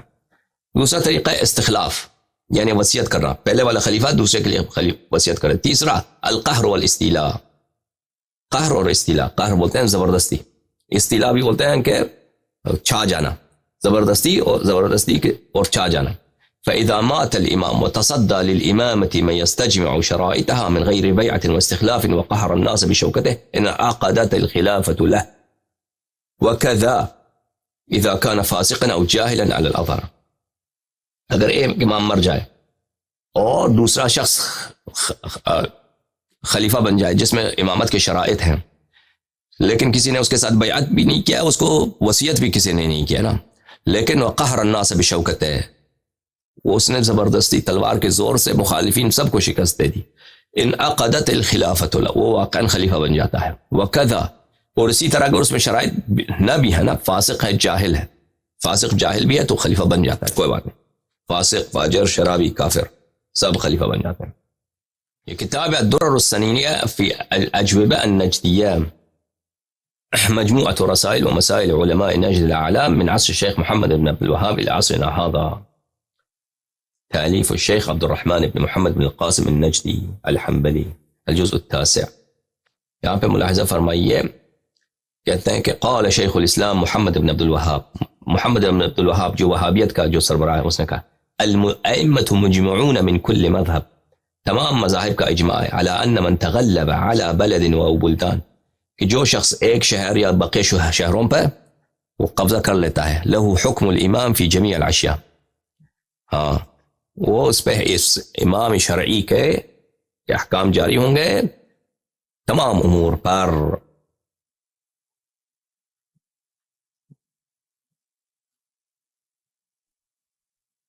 یہ کتاب الامامۃ العظمیٰ عند اہل السنۃ والجماعت، تالیف الشیخ عبداللہ ابن عمر بن سلیمان الدمیجی، چاپ دار الطیبہ.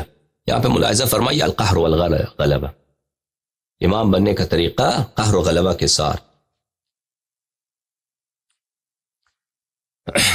بینا فیما مضى طرق الشرعیہ الصحیحہ لانعقاد الامامہ، کہتے ہیں پہلے چپٹروں میں ہم نے بیان کیا کہ امام بننے کے کیا طریقہ کار ہیں جو شرعی اور صحیح طریقہ کار ہیں. وهناك طریق آخر تجب الطاعة بموجبه ويحرم الخروج عليه بسببه، اور کہتا ہے ایک اور مزید طریقہ ہے، پہلے جو طریقہ کار بتایا تھا نا وہ صحیح اور شرعی طریقے تھے، وہ کون سا ہے؟ بیعت اور وصیت. لیکن ایک اور بھی طریقہ کار ہے کہ انسان اس کے ذریعے خلیفہ کار امام بن جاتا ہے. اور وہ کیا قہر و غلبہ ہے. کہتے ہیں کہ اس کے متعلق دو مذہب ہیں, دو طریقہ کار. ایک مذہب ہے لا تنعقد امامته ولا تجب طاعته, کہ ایسے شخص کا جو تلوار کے زور سے خلیفہ بنتا ہے وہ امام نہیں بنتا. ٹھیک ہے نا. ایک قول یہ ہے کہ یہ ایسا شخص امام نہیں بنتا. یہ کس کا قول ہے؟ وذهب الى هذا القول الخوارج, یہ خوارج کا قول ہے, معتزلہ اور بعض الشافعیہ اور بعض شوافع کے علماء نے یہ کہا ہے. خوارج کا اور معتزلہ کا اور بعض شافعیہ کا یہ قول ہے. الثاني وهو مذهب اهل السنة والجماعة, دوسرا قول مذهب اهل السنة والجماعة ہے ان الامامة يصح ان تنعقد لمن غلب الناس وقعد بالقوة على كرسي الحكم. دوسرا قول یہ ہے بلے اہل سنت و جماعت کا قول, یعنی تمام معتزلہ اور خوارج اور بعض شوافع کے علاوہ باقی تمام جماعت عمریہ کا قول یہی ہے کہ کیا کہ امامت منعقد ہوتی ہے اس شخص کے لیے جو غالب آتا ہے لوگوں پر اور طاقت کے زور سر حکومت کے کرسی پہ بیٹھ جاتا ہے. ٹھیک ہے نا.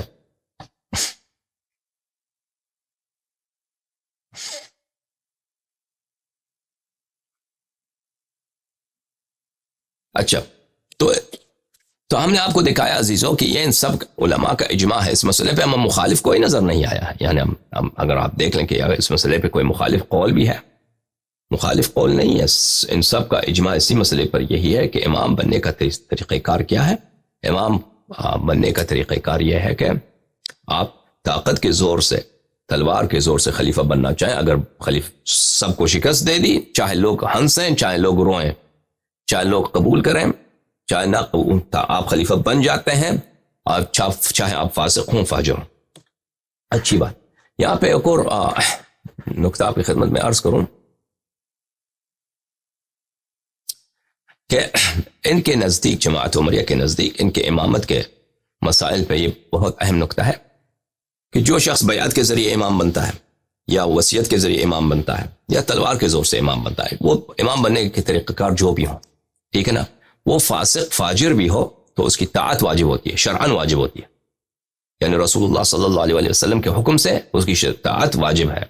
ٹھیک ہے نا. جیسے واقعی حرہ میں یزید کے خلاف بغاوت کیا ہے اہل مدینہ نے, تو عبداللہ ابن عمر آ کے ان کو ڈانٹتے ہیں کہ تمہاری موت تو جاہلیت کی موت ہوگی. ملاحظہ فرمائیے, یہ کتاب ہے سقیم مسلم, چاپ دار الفکر. یہاں پہ صفحہ نمبر 940 میں باب طاعت الامراء وان منعوا الحقوق, امراء کی طاعت اس وقت جب وہ کیا کریں, آپ کے حق کو ضائع کر دیں, یعنی آپ پہ ظلم کریں, آپ پہ زیادتی کر رہے ہیں. ٹھیک ہے نا. منعوا الحقوق, آپ کے حقوق کو منع کر دیں, ممنوع کر دیں. آپ کا مکان آپ سے چھین لیا, جو بھی ظلم کرتے ہیں حکمران, ان کی طاعت واجب ہوتی ہے. سلمہ بن یزید الجوفی کہتے ہیں کہ یا نبی اللہ, ارأیت ان قامت علینا امراء یسألون حقهم ویمنعون حقنا صلی اللہ علیہ وآلہ وسلم فما تأمرنا. یا رسول اللہ, اگر ایک ایسا زمانہ آ جائے, ان قامت علینا امراء, کہ ہم پہ ایسے حاکم پیش آئے کہ ہم سے اپنا حق تو وہ مانگتے ہیں لیکن ہمیں حق نہیں دیتے. ہم سے مثلا زکوٰۃ لیتے ہیں, ٹیکس لیتے ہیں, آؤ فلان جگہ جنگ کر رہا ہے میرے دشمنوں کے خلاف, فوج میں زبردستی بھرتی کرتے ہیں, اپنا حق تو ہم سے لیتے ہیں لیکن ہمارا حق ہمیں نہیں دیتے, جو عوام کا حق ہے وہ نہیں دیتے, ظلم کرتے ہیں. تو ہم کیا کریں؟ فأعرض عنہ, رسول اللہ صلی اللہ علیہ وآلہ وسلم نے منہ پھیر دیا. دوسری مرتبہ اس سے پوچھا, پھر اس نے منہ پھیر دیا صلی اللہ علیہ وسلم. پھر تیسری دفعہ فجذبہ الاشعث بن قیس, تیسری دفعہ جب اس نے پوچھا تو اشعث بن قیس نے اس کو کھینچ لیا. اشعث بن قیس کون ہے؟ یہ وہی شخص ہے جو بعد میں مرتد ہوا تھا اور ابو بکر کے زمانے میں اس کو پکڑا گیا تھا. ابو بکر کے سامنے لے کے آئے اس کو, اور ابو بکر نے اس کو اپنی بہن دے دی. یہ عجیب بات ہے تاریخ میں, ایک شخص مرتد ہوا ہے, ٹھیک ہے نا, پکڑا جاتا ہے, اس کو قتل کرتے نا, اس کو قتل کرنے کے بجائے پھر اس کو اپنی بہن کی شادی کرا دی. پڑوسی سے محمد بن اشعث بن گیا جو فوج کا سپہ سالار تھا کربلا میں امام حسین علیہ السلام کے خلاف. محمد بن اشعث یعنی ابو بکر کا بھانجا. وقال اسمعوا واطیعوا فانما علیہم ما حملوا وعلیکم ما حملتم. تو رسول اللہ صلی اللہ علیہ وآلہ وسلم نے فرمایا کہ ان کی بات سنو اور ان کی اطاعت کرو. فإنما علیہم ما حملوا وعلیکم ما حملتم. ان کے اعمال کے ذمہ دار وہ خود ہیں. آپ اپنے اعمال کے ذمہ دار ہیں اور بادشاہ حضرات اپنے اعمال کے ذمہ دار ہیں. آپ کو اطاعت کرنی ہے. ٹھیک ہے نا. میں نے کہا ان کی مذہب جو ہے سیاست والوں کی کیا ہے, عمراء اور بادشاہوں کا لاٹری ٹکٹ ہے جماعت عمریہ. ان کے احادیث بھی جو ہے نا, جیسے ان کی شریعت سیاست کی ضرورت سے بنتی گئی, ان کے احادیث بھی سیاست کی ضرورت سے ہی بنتی گئی ہیں یہ احادیث. سمجھ میں آ رہی نا بات آپ؟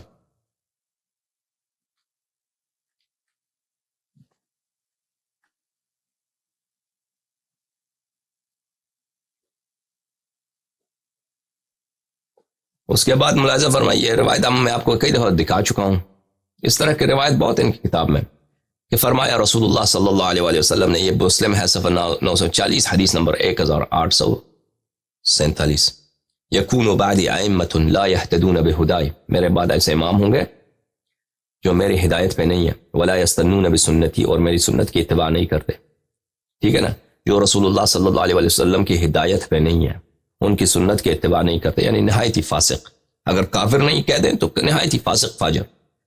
وَسَيَقُومُ فِيهِمْ رِجَالٌ, اور ان میں ایسے لوگ ہوں گے, قلوبہم قلوب الشیاطین فی جثمان انس, کہ ان کی روح جو ہے اسپرٹ,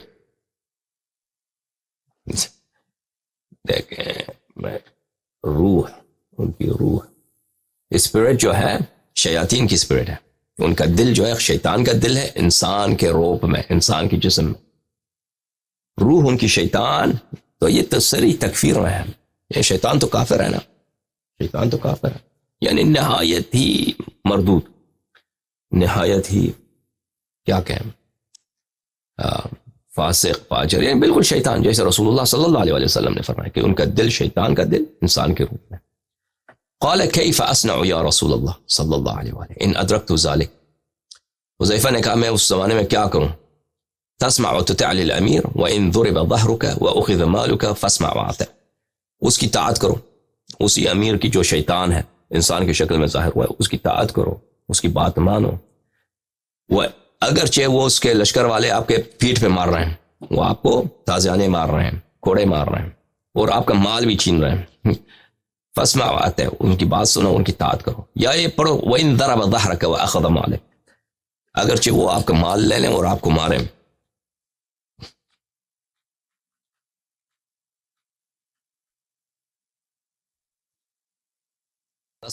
فی وجوب طاعت اللہ ورسولہ صلی اللہ علیہ وآلہ وسلم وولاة الامور. ولی امر کی طاعت کیا ہوتی ہے, اس میں اس کے متعلق ایک کتاب لکھا ہے, کس نے؟ ابن تیمیہ نے. یہ کتاب چھپی ہے سعودی عرب میں سنہ 1416 میں. خوب دیکھیے, فامر اللہ المؤمنین بطاعتہ وطاعت رسولہ صلی اللہ علیہ وآلہ واولی الامر. اللہ نے, یہ آیت ہے نا, یا ایھا الذین آمنوا اطیعوا اللہ واطیعوا الرسول واولی الامر منکم فإن تنازعتم في شيء فردوه إلى الله والرسول صلى الله عليه وآله إن كنتم تؤمنون بالله واليوم الآخر. اس آیت کو نقل کرنے کے بعد کہتے ہیں کہ اللہ تعالیٰ نے امر کیا ہے, حکم دیا ہے کہ اللہ کی طاعت کرو اور رسول صلی اللہ علیہ وآلہ وسلم کی طاعت کرو. كما امرهم ان يؤدوا الامانات الى اهلها, جیسے امانت کو رد کرنا واجب ہے, نماز پڑھنا واجب ہے, بہت ساری چیزیں واجب ہیں. اسی طرح ولاۃ امور کی طاعت واجب ہے. ولاۃ امور, ٹھیک ہے نا. ولاۃ امور کے نزدیک کون ہے؟ ولاۃ امور جو شخص تلوار کے ذریعے سے, چاہے فاسق فاجر حرامی شیطان کے خلیفہ بن جائے نا, اس کی طاعت شرعاً واجب ہے. اس طرح جس طرح اللہ کی طاعت, اللہ رسول اور اطیعوا اللہ واطیعوا الرسول واولی الامر منکم, ٹھیک ہے نا. صفحہ نمبر 32 میں ملاحظہ فرمائیے.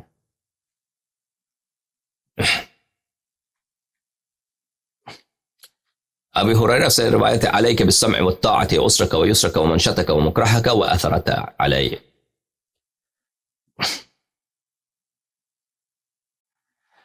تجھ پہ طاعت واجب ہے، چاہے تو امیر ہے چاہے تو نادار ہے، چاہے تو رضا کی حالت میں چاہے زبردستی کی حالت. وَأَثَرَةً عَلَيْكَ، اثرتاً علیک یعنی اس وقت جب آپ کا حق بھی چھینا جا رہا ہے، اس وقت جب آپ کا حق چھینا جا رہا ہے اس وقت بھی آپ پہ طاعت واجب ہے.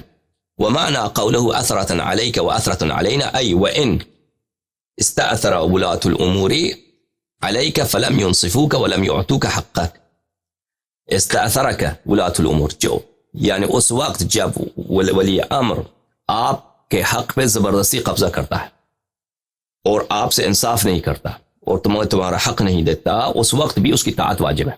ٹھیک ہے نا. پھر کہتا ہے کہ صحیح بخاری مسلم میں روایت ہے، الا تستعملنی کما استعملت فلان انکم ستلقونی بعد اثرہ فاصبروا حتی تلقونی علی الحوض، کہ رسول اللہ صلی اللہ علیہ وسلم نے فرمایا کہ میرے بعد تم پہ زبردستی ہو جائے گی، تم پہ زبردستی ہوگی، تم پہ ظلم ہوگا، تو تم اس ظلم پہ صبر کرنا جب تک تمہاری مجھ سے ملاقات نہ ہو حوض کوثر پہ.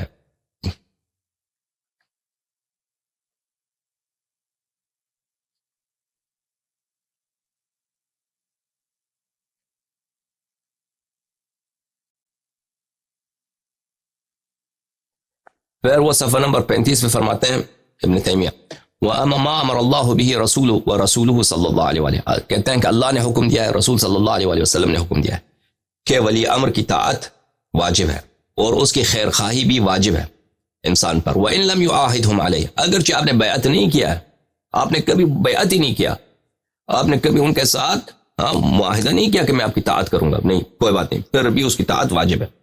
وَإِن لَمْ يَحْلِفْ لَهُمُ الْأَيْمَانَ الْمُؤَكَّدَةَ، اگر انہوں نے کبھی آپ نے قسم بھی نہیں کہا نا، بیعت کریں قسم کھائیں کہ میں آپ کا تابعدار ہوں، میں آپ کی اطاعت کروں گا، اس کے باوجود اس کی اطاعت واجب ہے.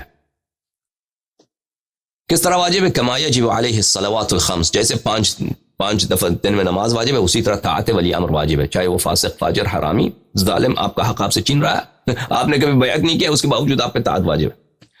والزکاة والصیام، جیسے زکاة و سیام واجب ہے، جیسے حج بیت اللہ الحرام واجب ہے. وغیر ذلك مما امر اللہ به ورسولہ صلی اللہ علیہ وآلہ من الطاعہ، اور اس کے علاوہ جو شریعت میں ہے، حج بیت اللہ الحرام ہے، سیام ماہ رمضان ہے، زکوٰۃ واجب ہے، 5 وقت کی نمازیں واجب ہے، اسی طرح طاعت ولی امر واجب ہے، چاہے وہ جتنا ہی شیطان آدمی ہی کیوں نہ ہو.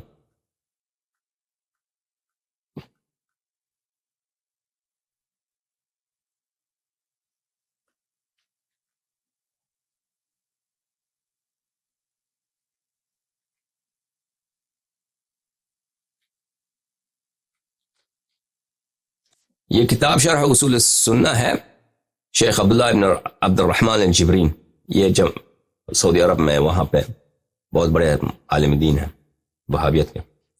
یہاں پہ احمد بن حنبل کے جو کلمات ہیں جو میں نے ان کے کتاب اصول السنہ سے آپ کو دکھایا، اسی کی شرح میں ہے یہ. اچھا، اس کی شرح میں یہ صفحہ نمبر ہے 96 میں فرماتے ہیں والائمہ هم الذین تتم لهم الولایہ، ائمہ وہی لوگ ہیں جن کی حکومت ہے، جن کی ولایت ہے یعنی جن کی حکومت ہے. وَيَسْتَوْلَوْنَ عَلَى الْأُمَّةِ الْإِسْلَامِيَّةِ، ان کی حکومت امت اسلامیت پر ہے، ان کی حکومت ہے امت اسلامیہ پر.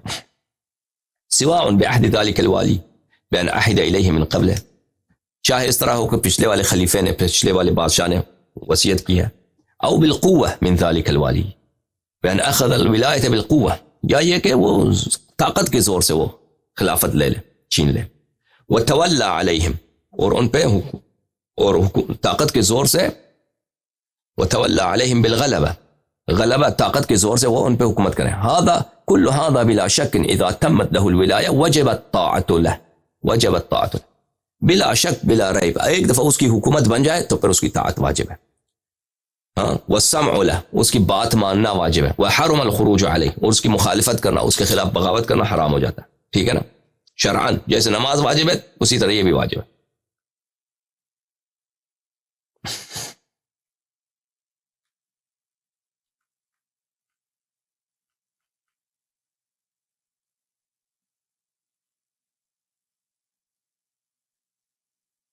یہ کتاب ہے کتاب الابانہ عن اصول الدیانہ، ابو الحسن عشعری جو عشائرہ کا امام ہے اس کی کتاب ہے. ابو الحسن عشعری جو بہت بڑے متکلم ہیں، عشائرہ کے امام، حیدرآباد دکن کی چھپی ہوئی کتاب ہے. اچھا، صفحہ نمبر 12 میں فرماتے ہیں وَمِن دِينِنَا أن نصلي الجمعة والأعياد وسائر الصلوات والجماعات خلف كل بر وغیرہ.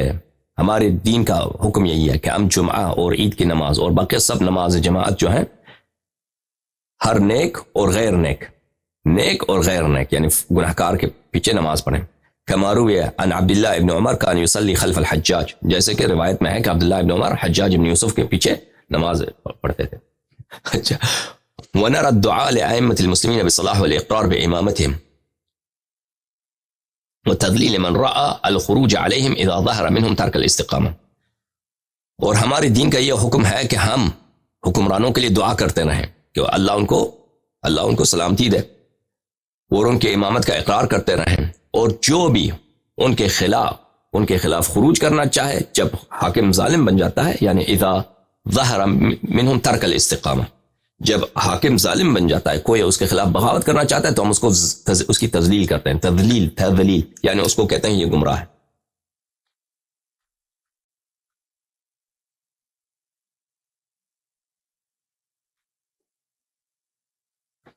یہ کتاب ہے رسالة إلى أهل الثغر، تأليف أبي الحسن العشعری، چاپ مکتبۃ العلوم والحکم المدینہ المنورہ، ابو الحسن عشعری کی دوسری کتاب ہے. یہاں پہ ملاحظہ فرمائیے، کہتے ہیں ہمارا اجماع ہے، اجمع المسلمون، مسلمین کا اجماع ہے، مسلمین کا اجماع ہے کہ سمع و طاعت مسلمانوں کے حکمرانوں کے لیے، وعلى أن كل من ولي شيء من أمورهم عن رضا أو غلبہ، کہ جو بھی شخص ان کا حاکم بن جاتا ہے رضا سے یا غلبے سے، رضا سے زبردستی سے، وامتدت طاعت، اور اس کی طاعت جو ہے حکومت اس کی بن جاتی ہے، من بر او فاجر، من بر او فاجر، بر ہو چاہے نیک ہو یا فاجر ہو، ہمارا اجماع ہے، ٹھیک ہے نا، کہ اس کی طاعت واجب ہے، اس کی طاعت واجب ہے. فاجر ہے تلوار کے زور سے خلیفہ بنا ہے، طاعت واجب ہے شرعاً، اور اس کے خلاف خروج کرنا جائز نہیں ہے. جارا و عدل، چاہے ظلم کرے چاہے عدل کرے، اس کے خلاف آپ خروج نہیں کر سکتے، اس کے خلاف آپ بغاوت نہیں کر سکتے. اور واجب ہے وعلی ان یغزو معهم العدو، اس کے دشمن کے خلاف جہاد کرنا بھی واجب ہے. یہ بھی ہمارا دین کا حصہ ہے. میں نے کہا نا، ان کی نظریہ امامت جو ہے جماعت عمریہ کا، نارتھ کوریا کا جو ڈکٹیٹرشپ ہے کم جونگ ان کا، اس کے پاس بھی ایسا آئیڈیل سسٹم نہیں ہے. یہ تو بالکل آئیڈیل سسٹم ہے نا. آپ کو جتنا فاجر فاسق حکمران ہے انہوں نے یہ شریعت بنایا ہے جس کا نام ہے مذہب عمریہ. ٹھیک ہے، اپنے لیے انہوں نے آئیڈیل ایک مذہب بنایا. یہ علماء تھے بھائی، یہ محدثین تھے، ان کو جو بھی پیسے دیتے تھے یہ لوگ، اشارہ ہوتا تھا، پیسے دینے کی ضرورت بھی نہیں ہوتی، ان کو خود پتہ ہوتا ہے. قاضی حضرات کو، جو قاضی ہوتے ہیں جو نماز جمعہ پڑھاتے ہیں، ان کو خود پتہ ہوتا ہے خلیفے کی رضا کس بات میں ہے. اس کے خلیفہ کے کہنے سے پہلے وہ ایسے احادیث نقل کرتے تھے کہ وہ خلیفے کے مفاد میں ہو، تاکہ خلیفہ خوش ہو جائیں، پیسہ مل جائے میرا. وَإِلَّا یہ باتیں جو کہہ رہے ہیں نا عزیزوں، اور یہ جو احادیث ان لوگوں نے نقل کی اپنے صحیح ترین کتب میں، یہ تو واضح ہے، یہ سب باطل ہے. یہ تو کوئی شریف انسان، کوئی عاقل انسان جس کی ضمیر ہے ان باتوں سے متوافق تو نہیں کر سکتا. ٹھیک ہے نا.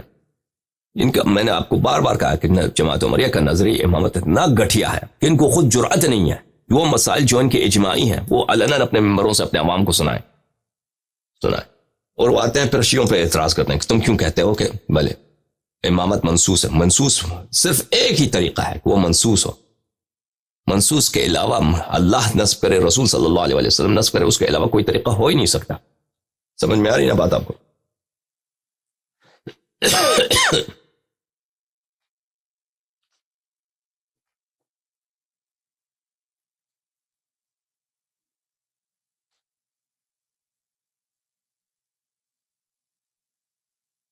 یہ کتاب اصول الدین الشیخ احمد بن محمد الغزنوی الحنفی، متوفى سنة 593. یہ بھی احناف کا بہت بڑا متکلم ہے.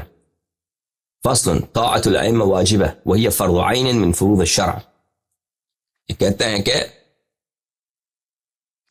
حکمرانوں کی طاعت واجب ہے، اور یہ فرض عین ہے، فرض کفایت نہیں ہے، واجب کفائی ہے، فرض عینی ہے، ہر شخص پہ واجب، ہر فرض پہ شخص واجب ہے کہ وہ حکمران کی طاعت کرے، من فروض شرع، اور شرعی لحاظ سے واجب ہے، یہ نہیں کہ ہم کہتے ہیں مصلحت ہے کہ آپ یہ کرو نا، دنیائی مصلحت ہے کہ بھئی فلان کام کرو، نہیں، شرعاً واجب ہے، اللہ کی جانب سے واجب. پر کہتا ہے اللہ نے تو قرآن میں فرمایا طاعت السلاطین والعمراء، سلاطین اور عمراء والولات واجب ہے، اللہ نے کہا اطیعوا اللہ واطیعوا الرسول واولی الامر منکم، ٹھیک ہے نا. ولا يحل الخروج علیہم وان جاروا، اگر وہ ظلم بھی کرے نا تو ان کے خلاف خروج کرنا جائز نہیں ہے. ولا ينعزلون عن الامام والولایہ وان ظلموا وارتکبوا کبیرہ، اور وہ ظلم بھی کریں، کبائر کا ارتکاب بھی کریں، کبائر کا ارتکاب بھی کریں. ان کے بہت سارے خلفات ہیں جو کبائر کا ارتکاب کرتے تھے. وہ عبد الملک ابن مروان، اس کا میں اچھا ہوتا کہ میں اس کو دکھا نوٹ، میں نے کل دیکھا اس کا، کس کتاب میں دیکھا، میں اس کا ایک خطبہ ہے، وہ اس سے پہلے جتنے ان کے خلفاء ان سب کو گالی دیتا ہے، ٹھیک ہے نا. امیر المومنین علیہ السلام کا ذکر نہیں کرتا، ابو بکر عمر کا ذکر کرتا، ابو بکر کا بھی ذکر نہیں کرتا، ابو بکر کو گالی دیتا ہے، وہ ابو بکر کو نہیں ہے ذکر نہیں کرتا، عمر کا ذکر کرتا، کہتا ہے اس کو گالی دیتا ہے، عثمان کو گالی دیتا ہے، پھر معاویہ کو گالی، پھر یزید کو آ جاتا نا، کہتے یزید وہ تو معبون تھا، یزید تو وہ معبون تھا، تم لوگوں نے یزید کی اطاعت کی، وہ تو معبون تھا. عبد الملک ابن مروان کا یہ خطبہ ہے، کتاب موافقیات زبیر بن وقار میں نے دیکھا، کہاں پہ دیکھا، بہرحال وہ میں کبھی آپ کو دکھاؤں گا. کہتا ہے یزید معبون تھا، معبون پتہ ہے کس کو کہتے ہیں؟ معبون کہتے ہیں مفعول کو. اچھا، تو یہ حنفی صاحب فرماتے ہیں کہ ولا ينعزلون عن الامامة والخلافة وان ظلموا وارتكبوا كبيرة، امامت اور ولایت سے وہ عزل نہیں ہوتے اگرچہ ظلم کریں اور کبائر کا ارتکاب کریں، ٹھیک ہے نا، کبیرے کا ارتکاب کریں، گناہ کبیرہ، کوئی لواط دے رہا ہے، کوئی لواط کر رہا ہے، کوئی شراب پی رہا ہے، جیسے معاویہ پیتے تھے، ڈرنک ہوتا تھا ان کا، اور بھی خلفات ہیں جن کا ڈرنک ہوتا تھا. ابھی ہم ماہ محرم میں ذکر نہیں کرتے کیونکہ شیعہ ہنسیں گے، میں شیعوں کو نہیں اس لیے نہیں کہتا ان باتوں کو، ان کے فضائح بہت زیادہ ہیں. ہم ابھی اگر ابو بکر عمر کے پروفائلز کھول دیں گے شیعہ ہنسنا شروع کر دیں گے، تو ابھی میں نہیں چاہتا کہ ابھی ہنسیں. ڈرنک تو بہت سارے لوگ کرتے تھے. ولا ندعو علیہم اذ ظلموا بل ندعو لهم بالصلاح والعدل، وہ ظلم بھی کریں تو ہمیں بد دعا دینے کی بھی اجازت نہیں ہے، بلکہ ہم دعا کریں گے ان کے لیے. وہ ظلم بھی کریں نا، کبائر کا بھی ارتکاب کر رہے ہیں، تو ابھی ان کے لیے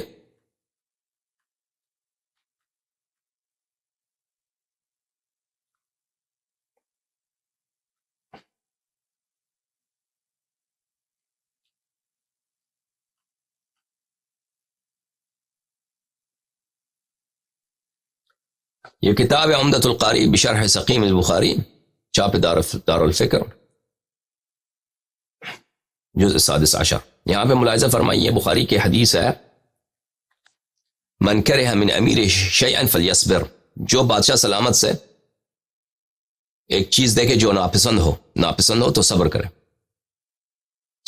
فإنه من خرج من السلطان شبرا مات میتة جاہلیہ، جو بادشاہ کے جو حکومت کے طاعت سے ایک فٹ دور ہو جائے تو کیا ہوتا ہے، وہ جاہلیت کی موت مرتا ہے، ٹھیک ہے نا.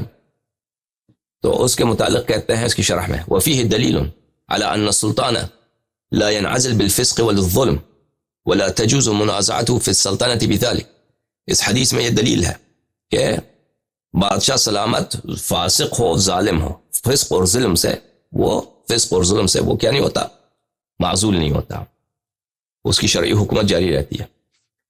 اور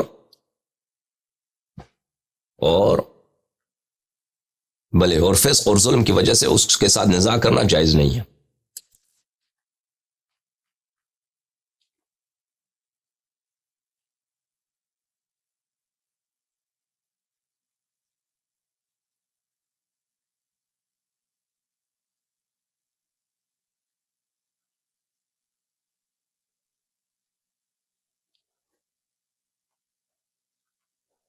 یہ کتاب شرح العقیدۃ الطحاویہ لابن عبد العز الحنفی،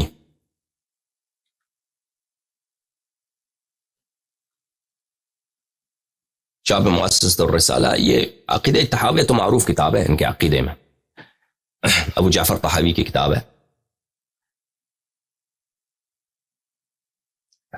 یہاں پہ صفحہ نمبر کون سا؟ یہ صفحہ نمبر 542 میں. اچھا نہ اگلے صفحے میں جائیں، اگلے صفحے میں، ہاں صفحہ نمبر 543 میں. اچھا کہتے ہیں کہ وَأَمَّا لُزُومُ طَاعَتُهُمْ وَإِنْ جَارُوا، خلفاء اگر ظلم بھی کریں تو ان کی طاعت واجب ہوتی ہے. بل فلا انه يترتب على الخروج عن طاعتهم من المفاسد اضعاف ما يحصل من جورهم بل في الصبر على جورهم تكفير السيئات. کہتے ہیں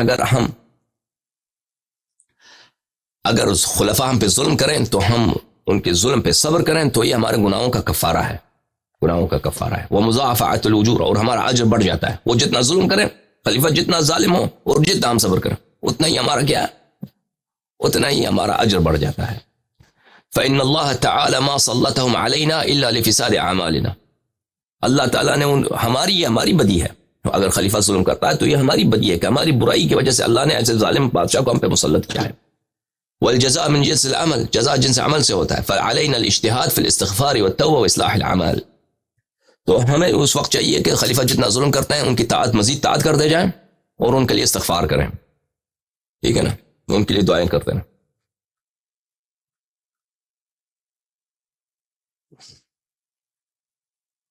یہ کتاب مراتب الاجماع لابن حزم الظاہری، اس میں اس نے جتنے اجماعی مسائل ہیں جماعت عمریہ میں اس کو جمع کیا اس نے، ابن حزم نے، مراتب الاجماع. اس میں یہاں پہ صفحہ نمبر 209 میں فرماتے ہیں واتفقوا ان من خالف الاجماع المتيقن بعد علمه بانه اجماع فانه كافر، کہ جو شخص اجماعی مسئلے کو اس کے جاننے کے بعد یہ اجماعی ہے اس کی مخالفت کرے تو وہ کافر ہے. اجماعی مسئلے کا مخالفت کرنا یہ کفر ہے. ٹھیک ہے نا، فتویٰ بھی لگا دیا اس نے.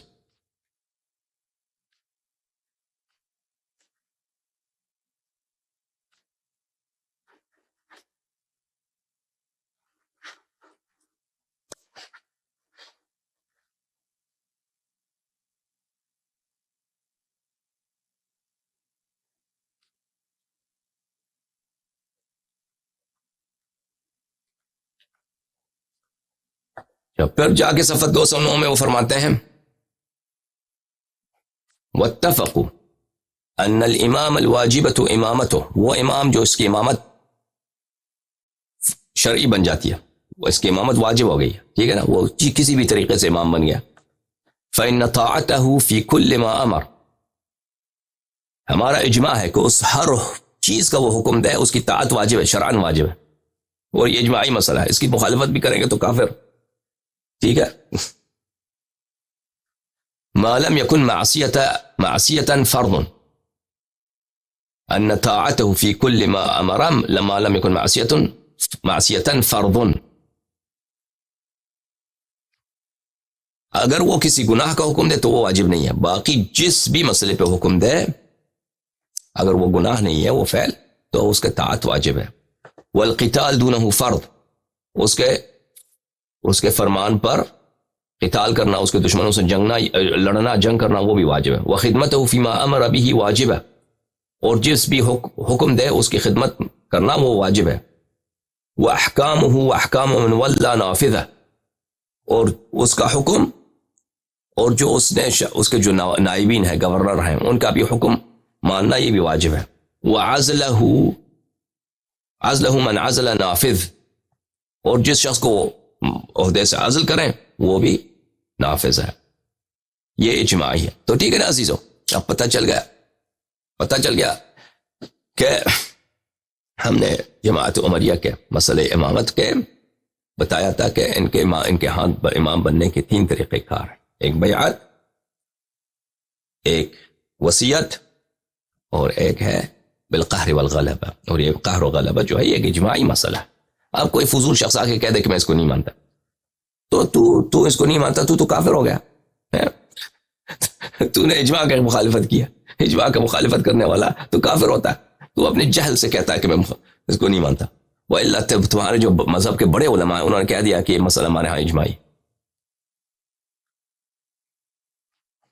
اچھی بات ہے عزیزو، میں معذرت چاہتا ہوں، میں کچھ تھکا ہوا ہوں، اتنی مقدار پہ کفایت کرتے ہیں انشاءاللہ تبارک و تعالی.